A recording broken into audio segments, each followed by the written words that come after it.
Söyleyin saylak dilem olayım, dilem o kimni söyleyen saylak dilem olayım, söyleyen dileyen saylak dilem olayım, dilem o men kimi söyleyen saylak dilem olayım, söyleyen dileyen.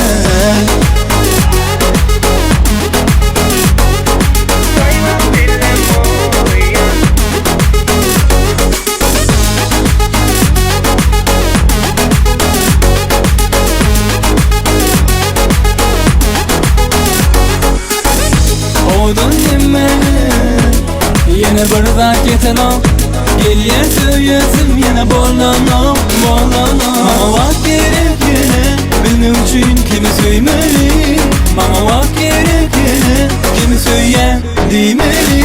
Söyleyin saylak dilem olayım, dilem o kimni söyleyen saylak dilem olayım, söyleyen dileyen saylak dilem olayım, dilem o men kimi söyleyen saylak dilem olayım, söyleyen dileyen.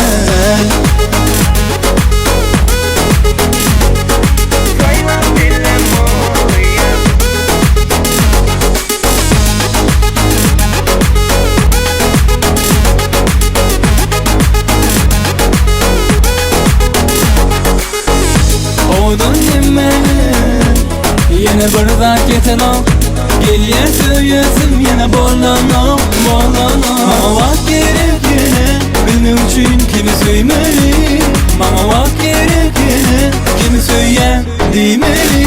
Söyleyin saylak dilem olayım, dilem o kimni söyleyen saylak dilem olayım, söyleyen dileyen saylak dilem olayım, dilem o men kimi söyleyen saylak dilem olayım,